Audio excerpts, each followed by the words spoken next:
Welcome back, everybody. It's good to have you to another real estate market update for the Greater Milwaukee Area, this time April 2023. The spring market is finally here, and it is here ferociously. It's kind of interesting. We're seeing it from both sides, from the listing side and from the buying side, how competitive the market has gotten. On the listing side, I see how offers are coming in.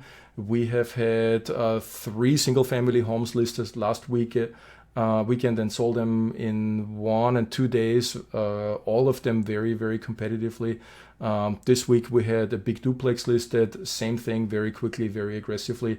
And I also see it on the buying side. I'm out with buyers a lot, writing offers, and competition is quite tough. We got a total of 4 accepted offers on the buying side.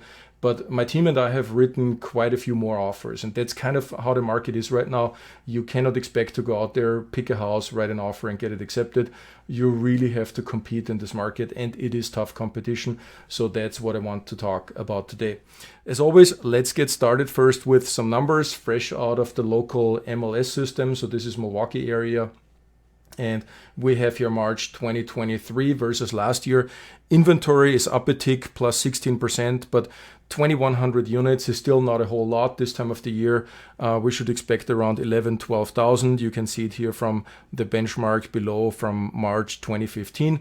If you are a usual watcher here of this channel, then you know it. I always use 2015. That was the last balanced market that we have seen in Milwaukee. That's a good reference point for these numbers. Accepted offers are way down. That's the real headline here. Actually, only 912 accepted offers, down almost 61%. We would have expected something like 2,500 accepted offers. So the industry as a whole is really compressing. The market has gotten very technical, very difficult to navigate. That's also the reason why a lot of agents are leaving the industry, going back to former jobs, because it is just not getting very easy to get houses under contract. So 61% down, that is really not something that we usually see. Normally these metrics move maybe 5-10%. So I do not recall that I've ever seen a swing like this. It's in line though with what we've seen the last 2 months, and quite frankly, I expect this trend to continue.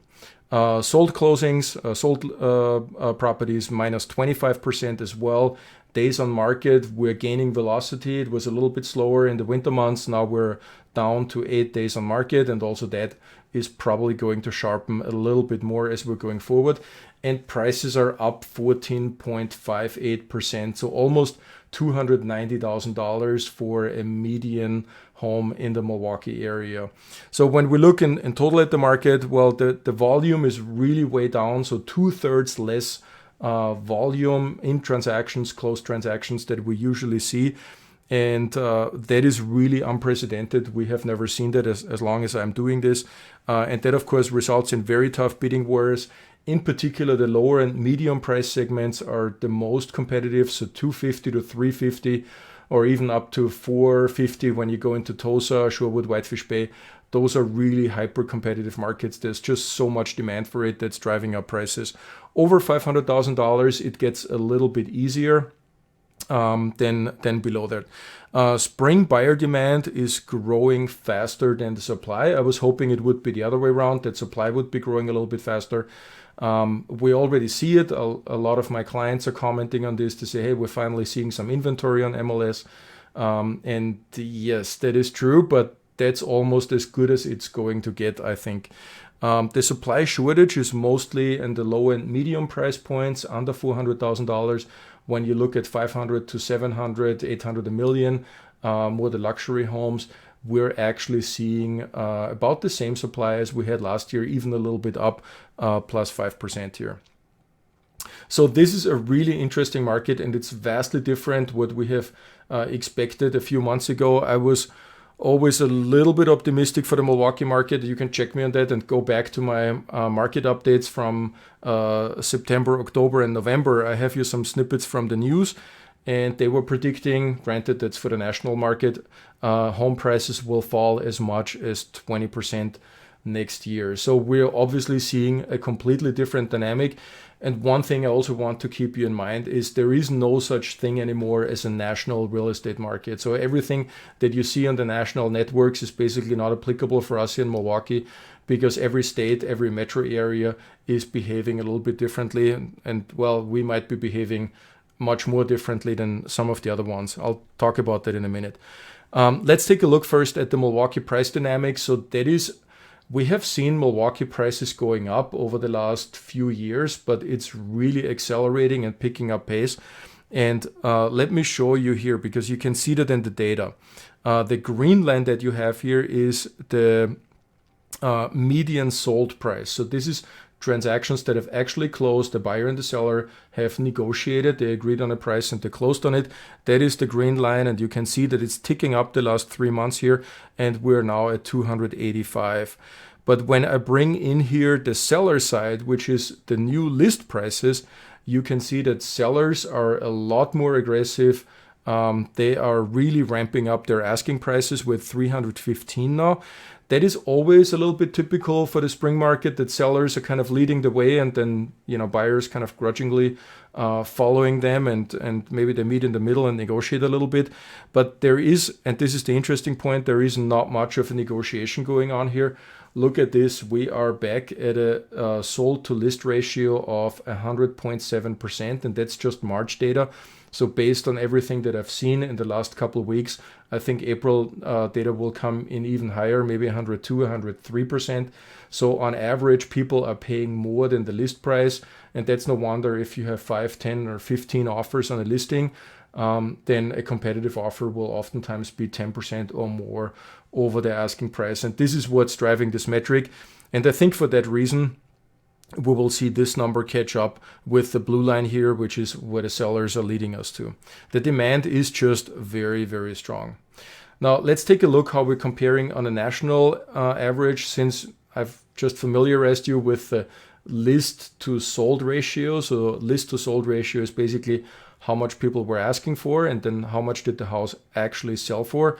And over 100% means that people are not negotiating down. They're not getting a discount. They're actually bidding the house up. And I have here data from a number of metro markets that have been, where prices have been growing insanely fast. Miami is seeing a lot of people moving down there. It's becoming a new tech hub, a new Wall Street hub. So Miami prices have been going up very aggressively. But look at where Miami is in this metric. It's this salmon colored line. They're just over 96% list to sale price ratio. Phoenix has been one of the most aggressive markets in the last years. Austin as well, becoming the new Silicon Valley, seeing a lot of people moving from San Francisco down to Austin, driving up home prices 30, 40% in a single year. And we've seen that 2-3 years in a consecutive row. So all of these markets are below the 100 mark here, below 100% sold to list ratio. Milwaukee is here that golden color. And you can see we've been very strong a year ago, and we're moving in the same direction. Purple here is Minneapolis, so that's kind of right up there with us. And in black, we have the national average. So Milwaukee is significantly outperforming the national average when it comes to competitiveness. We just have a very, very strong demand from the buyer side and not much going on the seller side. I will actually make a video about where real estate prices are going to go. Is this a short-term trend?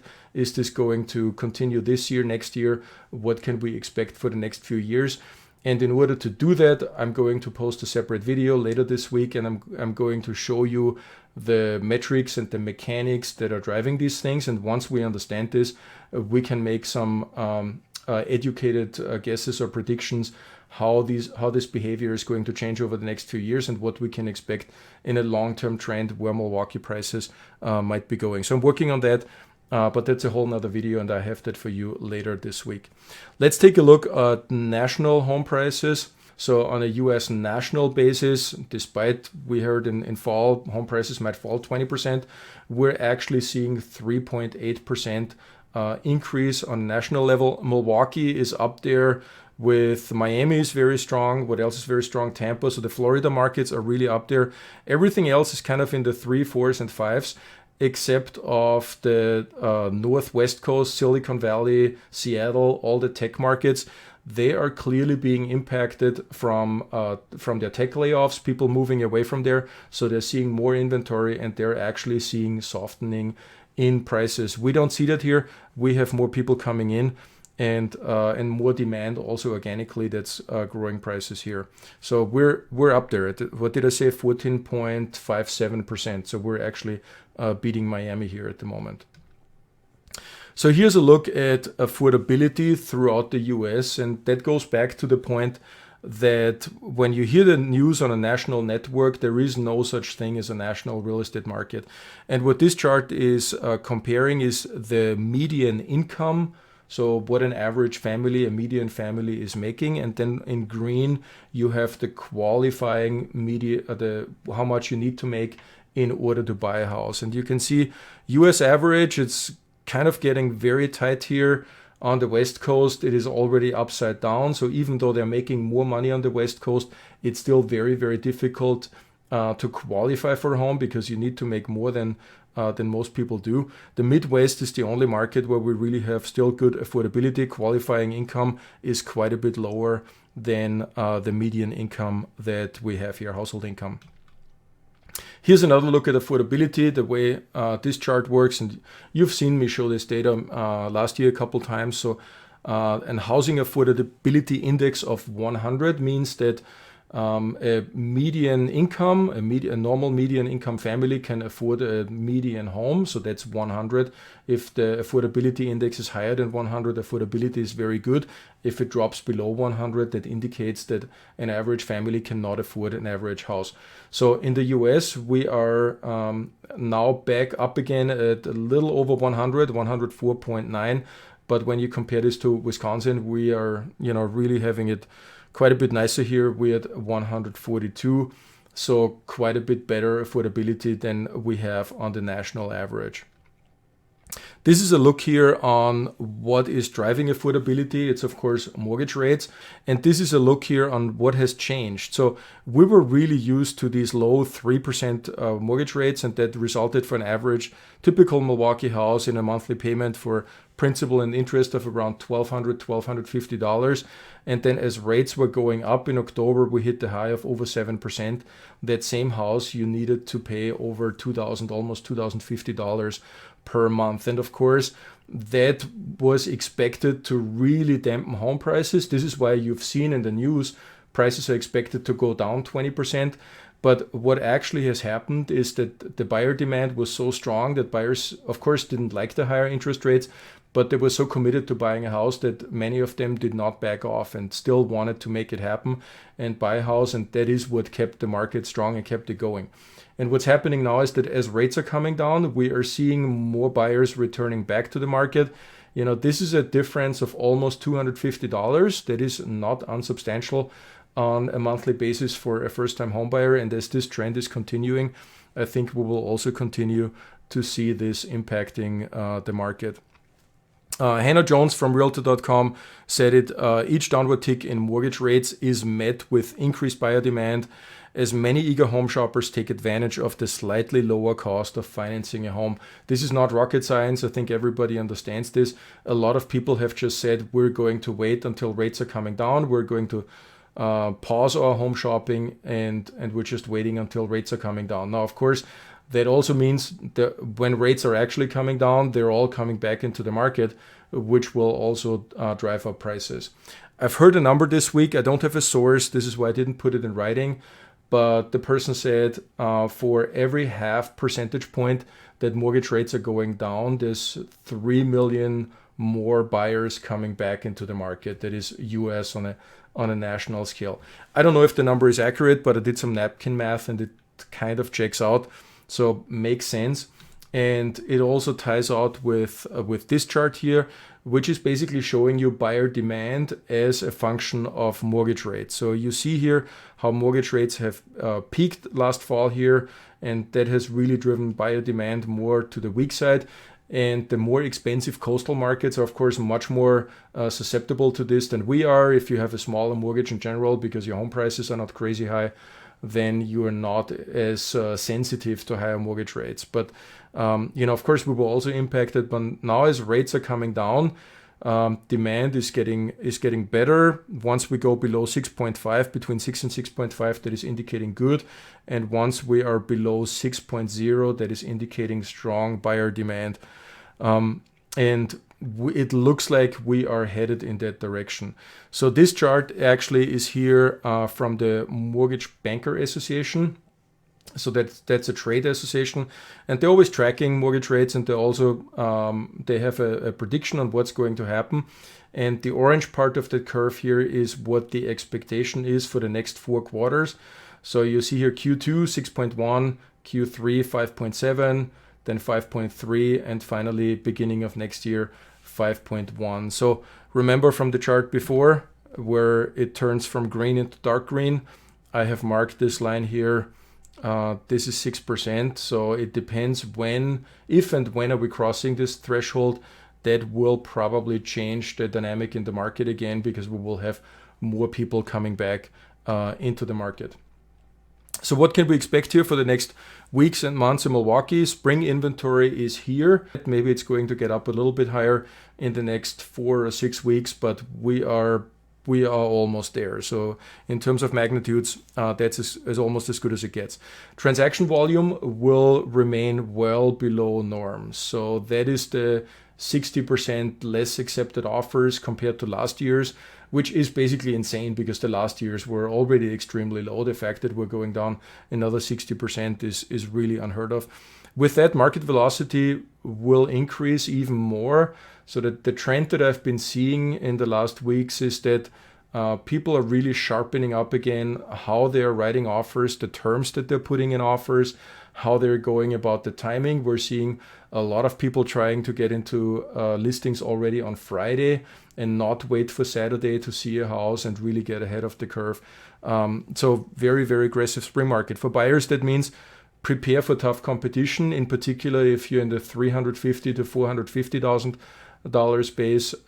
This is very, very competitive. On the seller side, trading up is easier than trading down. So baby boomers can attest to that. If you're moving the other way around, if you're moving from a $400,000 house to an $800,000 house, then the market dynamic works in your favor. So what can you do next? One of my favorite sayings, luck favors the prepared. So if you're thinking about buying a house, then schedule a buyer's consult with us. We take the time to sit down with you to talk about your goals, your strategy, what you're trying to accomplish, what your time frame is. We go through the entire process, how it works step by step, everything that you need to know, how the market works, how to compete in this market successfully, what it will take. So we're going over all this so you're really prepared before you're going out there and start looking at houses. And that's really critical in my opinion, because if you go out there and you're not prepared, it is just a very, very frustrating process. So if you want to schedule a buyer consult with me, all you have to do is go on my website. You have the link here on the bottom left corner, and you have access to my schedule, and you can just pick a time that works for you and schedule a Zoom call, and then we can go over that. If you just want to stay on the pulse of the market, also a thing that you can do on our website, sign up for a free MLS portal. So I just need to know what area and what price range you're roughly interested in, and I can actually generate a login for you, so you can log into the MLS and actually, basically work with the same data that I work here. And if you're on the selling side and you're not sure how much equity you have in your home, what is current fair market value for your home, then reach out to me, send me an email. I can tell you what the house is worth if you put it on the market as it is right now. If there are any repairs that you absolutely have to make. And then the other scenario, if your house is very dated and you want to maximize your return on investment, maybe it can be a good strategy to invest some money. I can cost you how much to budget for the improvements and how much your house is going to sell after you have completed the improvements. And yeah, as always, I would love to get some comments from you down in the comment section below. I answer them personally, and I always love hearing from you. Thank you very much for watching. That's all I had for you today. I'll see you at the next one.